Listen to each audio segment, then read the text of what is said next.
여러 가지 에피소드가 많은데 네. 우리 또 그 빵진석이라 할까요? 그 네. 법인카드 문제를 누구보다 집중적으로 파헤치셨어요. 네. 그런데 공교롭게도 이진숙 방통위원장이 최근 그 법인카드 유용 의혹으로 경찰로부터 3번째 압수수색을 받았죠. 네, 맞습니다. 예, 그리고 또 법원은 이진숙 위원장의 그 KBS 감사 임명 효력도 지금 정지시켰습니다. 맞습니다. 그래서 새 정부 들어서 우리 이진숙 위원장이 물러나지 않을까라고 생각했는데 네. 지금 일부 언론을 보면 이진숙 위원장이 버티기 모드에 들어갔다라고 네. 나와 있습니다. 자, 어떻게 되는 겁니까? 이진숙 위원장의 향후 진로. 이진숙 위원장은 대한민국의 방송과 통신 정책을 책임지고 뭔가를 결정하고 또 그것을 실행할 자격이 없는 사람입니다. 예. 네. 기본적으로 최소한의 자격도 상실한 상태이고요. 말씀하신 것처럼 앞서 3차례 압수수색이 진행이 됐는데 이건 지난해 7월 저희가 이진숙 방통위원장 후보자에 대한 인사청문을 3차례, 그러니까 3일 동안 진행을 했었죠. 예. 역대 그때 뭐 가장 긴 청문회였죠. 그렇죠. 사흘 그 동안. 전까지만 예. 해도 국무총리 인사청문회도 이틀인데 저희는 사흘 동안 했으니까요. 그 사흘도 사실은 모자랐습니다. 워낙 밝히고 또 확인해야 할 내용들이 참 많이 있었기 때문에 사흘 가지고도 모자랐었고 사흘 동안의 인사청문회를 거쳐서 저희는 방송통신위원장으로서의 자격이 없다라고 하는 결론을 내렸습니다만 윤석열은 그대로 그냥 임명을 진행했었죠. 그리고 윤석열이 임명을 하자마자 그날 이진숙 위원장과 김태규 부위원장 2사람이 또 공영방송의 새로운 이사를 선임하기 위한 절차를 진행하고 이런 것들을 불법적이고 위법적인 2인 체제 하에서 밀어붙였던 것입니다. 그리고 무엇보다도 가장 중요한 것은 도덕적으로도 예. 대한민국의 방송과 통신을 정책을 책임질 만한 자격이 없다라고 본 것이 법인카드. 예. 법인카드를 사적으로 사용하는 흔적들이 너무나 많이 있었고 저도 앞장서서 그 부분에 대해서 문제를 제기했었습니다. 제가 지금 책상 위에다 좀 펼쳐놨는데 이게 지난해 인사청문 과정에서 제가 준비했던 그런 자료들입니다. 전부 그 자료네요. 이거 기억나실지 모르겠습니다. 이게 네. 이제 제가 그때도 인사청문 과정에서 보여줬었던 건데 이진숙 위원장이 살고 있는 그 집 옆에 있는 식당의 차림표입니다. 시청자들 보고. 네, 여기 보면은 그러니까 법인카드를 사적인 용도로 사용하면 안 됩니다. 그러니까 예를 들어서 본인이 밥을 혼자 먹는데 그것을 법인카드로 써서는 안 되는 것이고요. 뭐 와인 같은 것도 마찬가지. 그러는데 이게 이제 그 이진숙 씨가 살고 있는 집 주변에 있는 식당인데 그 법인카드를 저희가 확인해 보니까 뭐 12,000원 예. 뭐 이런 것들을 쓴 흔적들이 나타났습니다. 그래서 저희가 메뉴표를 찾아보니까 여기에 뭐 고등어 구이 정식 12,000원, 보쌈 정식 12,000원 뭐 이런 것들을 저희가 확인을 했었던 상황입니다. 네, 그리고 제가 그때도 이제 인사청문회 하면서 보여드렸었는데 후보자가 살고 있는 아파트 단지로부터 반경 500m 이내에서 얼마나 많이 법인카드를 사용했는지를 저희가 확인을 해봤었죠. 500m? 네, 예. 500m 이내에서 약 41회, 41차례 정도의 법인카드를 썼는데 한 400만 원 정도. 그러니까 몇천 원. 그 다음에 뭐 10,000원, 뭐 20,000원 정도. 혼자 밥을 먹었거나 뭐 이런 것들. 그런 것들을, 네, 본인이 법인카드로 사용을 했던 것입니다. 네. 근데 본인은 그 자리에서 이게 전부 직무와 관련이 있다라고 말을 한 거죠? 그러니까 자기는 사적 유용한 것이 없다. 전혀 없다. 아무런 근거도 제시하지 못하면서 단 10,000원도 업무 외에 쓴 적이 없다. 뭐 중상모략이다 이런 식으로 주장을 했습니다. 그래서 저희가 하나하나 다 따져봤었죠.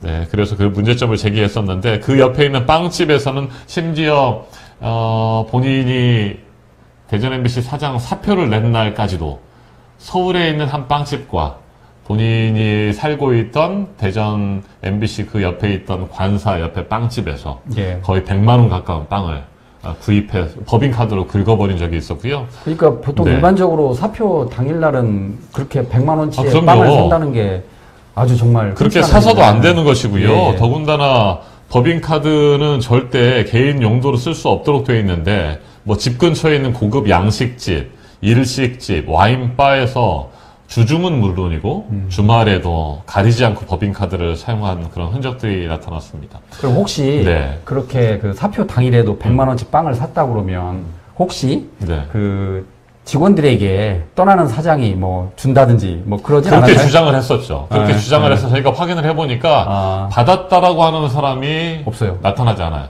본인에게는 뭐 그 빵을 사줘서 고맙다라고 하는 사람이 하나 있었다. 그러니까 대전 MBC에서 그 환경 미화 업무를 담당하는 직원에게 뭐 줬다라고 하는데 그건 말도 안 되는 그런 변명이었고 그날 이진숙 사장이 대전 MBC에서 모습을 비췄다. 그러니까 대전 MBC 왔었다라고 하는 것을 목격한 사람이 하나도 없다. 예. 뭐 그런 상황이었고요. 그리고 과연 실제 빵을 100만 원치, 그러니까 서울의 집 옆에 있는 빵집에서도 한 50만 원 가까이 샀다고 하고 대전 그 관사 옆에 있는 빵집에서도 50만 원 가까운 빵을 샀다고 하는데 그러면 그 빵이 실제로 한 50만 원어치면 얼마나 되는가 해서 저희가 직접 사봤었잖아요. 현장 검증까지 가가지고. 근데 굉장히 많은 양이에요. 엄청나죠. 그것을 들고 가서 또 그 빵을 대전 MBC에 갖다 줬다고 한다면 누군가는 봤을 텐데. 그러겠죠. 네. 그걸 받았다라고 하는 사람이 제대로 확인되지 않는 그런 상황이었고. 아니 그리고 떠나는 사장이 네.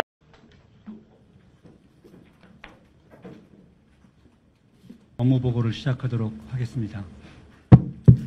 안녕하십니까. 저는 국정기획위원회 사회이익분과장을 맡고 있는 홍창남입니다. 지난 이틀간 교육부와 문화체육관광부, 환경부에 대선 공약 이행 방안에 대한 업무 보고가 진행되었습니다. 보고 자료를 준비한 공무원분들의 노고는 평가받아야 마땅하겠지만 그 내용에 있어서는 조승래 대변인도 말씀하셨듯이 한마디로 매우 실망이었습니다. 공약에 대한 이해도 부족하고 구태의연한 과제를 나열한 것에 불과하다는 인상을 지울 수가 없었습니다. 이한주 국정기획위원회 위원장께서도 업무 보고를 다시 받아야 할 수준이라고 평가하셨습니다. 그리고 오늘 방송통신위원회의 업무 보고가 이 그릇된 상황에 정점을 찍지 않을까 시작부터 우려가 큽니다. 윤석열 정권이 대한민국의 언론 자유와 민주주의에 끼친 해악은 내란 못지 않습니다. 정권을 옹호하는 부적절한 인사를 공영방송 사장에 앉히는가 하면 정권을 비판하는 언론에 대해서는 제재와 고발을 서슴지 않았습니다. 지난 3년간 방통위가 보여준 정권 편향적 행태를 오늘 이 자리에서 일일이 거론하진 않겠습니다마는 한마디로 윤석열 정권은 언론의 공공성과 공적 가치를 철저히 짓밟았습니다.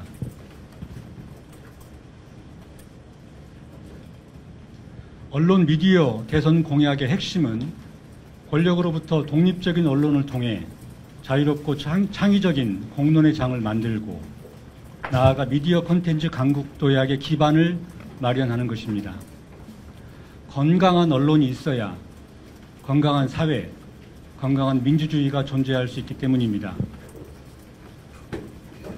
하지만 언론의 자유와 민주주의에 대한 신념이 있다고 보기 어려운 분이 장으로 있는 조직에서 오늘 새로운 정부에 맞는 언론 미디어 정책의 구체적인 비전과 계획을 가지고 오셨을지 답답한 마음입니다. 윤석열 정권의 언론 장악 진상규명과 정상화, 언론의 독립성과 공공성 강화, 미디어 산업진흥과 같은 산적한 과제를 앞에 두고 기대보다 우려의 마음으로 오늘 방송통신위원회 업무보고에 임하려고 합니다. 제 모두 발언은 이 정도로 하고 바로 이어서 방송미디어 분야의 국정과제 설계 책임자이신 김현 위원의 발언을 듣도록 하겠습니다. 네, 과학기술정보방송통신위원회 간사를 맡고 있고요. 더불어민주당의 사회이분과 방송통신분과장을 맡고 있습니다. 여기 앉아있는 실국장들 포함한 방송통신위원회 공무원들은 오늘 업무 보고하면서 어떤 마음이 들었는지 진짜 궁금합니다. 맨 앞단에 있는 텔레비전 수신료 통합징수 진행하시겠다고 돼 있는데 분리징수를 설계하고 분리징수를 실행해야 된다라고 주장한 분들이 통합징수 하겠다고 또 하는 거 보면 되게 이상하지 않습니까? 그럼 적어도 왜 그러는지에 대한 경과는 넣어야 국민들에게 제대로 된 설명이 되죠. 어떻게 직전까지는 분리징수 하겠다고 한 번도 논의도 하지 않았던 방통위가 용산의 비서실로 전락해서 분리징수 해야 된다는 논리를 전파하는 나팔수가 됐던 거 아닙니까? 그런데 여기에 설명이 한 줄도 안 붙어 있어요. 한 줄도. 두 번째는 이 오늘 업무 보고에 대해서 방송통신위원장이 동의를 했는지 진짜 궁금합니다. 방송통신위원장하고 소신이 아주 다른 내용들이 이 안에 들어가 있거든요. 방송상법 개정안 반대했던 방통위원장 그리고 방송통신위원회인데 어떻게 방송통신위원회가 방송3법을 개정하는 거에 동의한다라는 내용이 설계가 될 수 있습니까? 답을 해주셔야 될 것 같고요. 세 번째는 법원에서 이인구조의 판단이 부당하다라고 해서 KBS 감사를 박찬욱 감사를 일을 하도록 했는데 어저께 언론 보도에 따르면 집행정지 제한고를 또 방송통신위원장이 했다는 보도를 봤습니다. 이거 국무위원회 한 사람으로서 상의가 되고 진행되는 일들입니까? 용산하고 뭐 의논할 필요까지는 없겠지만 그게 대통령의 뜻입니까?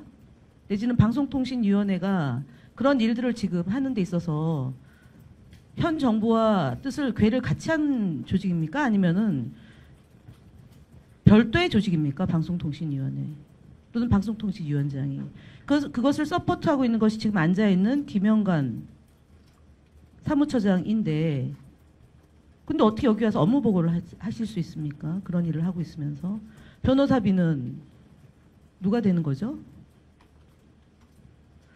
지난 3년 동안 TBS가 폐지돼서 방송도 못하고 있는데 강건도 불구경 아무 일도 하지 않았던 분들이 여기 앞에 앉아있는 실국장들이고요. MBC 바이든 날리면 했다고 탄압하는데 가장 선봉장이었던 분들이 여기 앉아 계신 분들이고 방송통신심의위원회 사무처장 이현주는 유일임과 함께 법정 제재를 남발하고 방송통신위원회는 그 부하 조직처럼 움직였어요. 그로 인해서 수억 원의 국민 세금이 혈세가 낭비되는 일들이 있었고 법원에서 족족이 지금 패소하고 있어요. 근데 앉아 계시는 거죠 지금. 어쩔 수 없죠 뭐.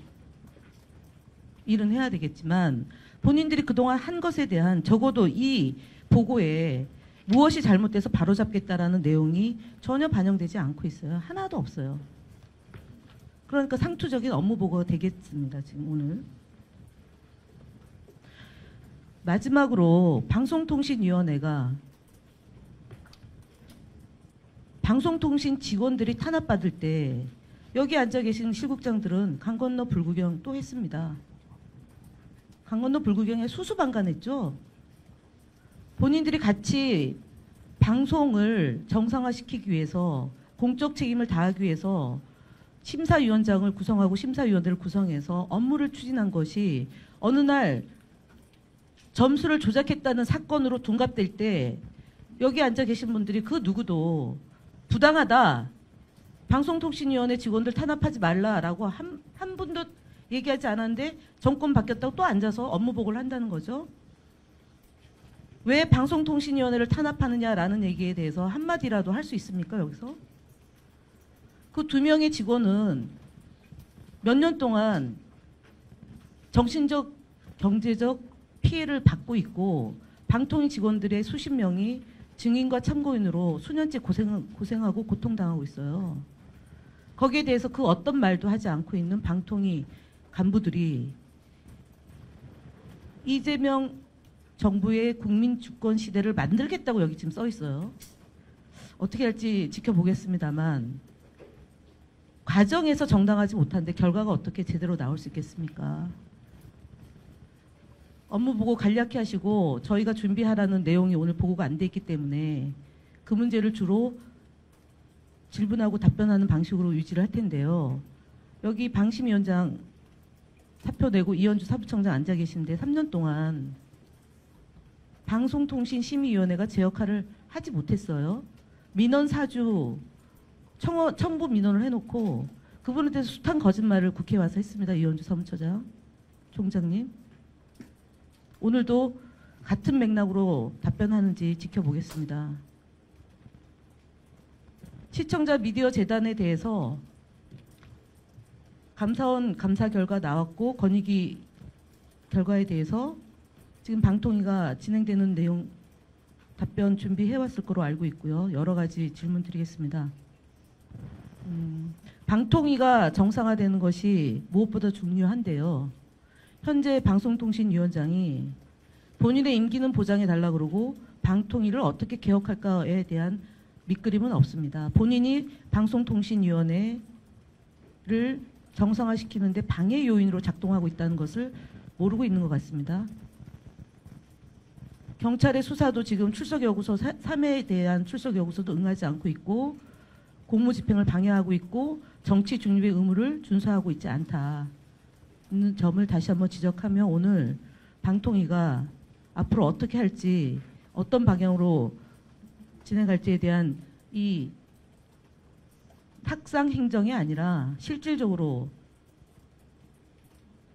제대로 할 수 있을지 국민들이 지켜보고 있다는 점을 분명히 하시고요.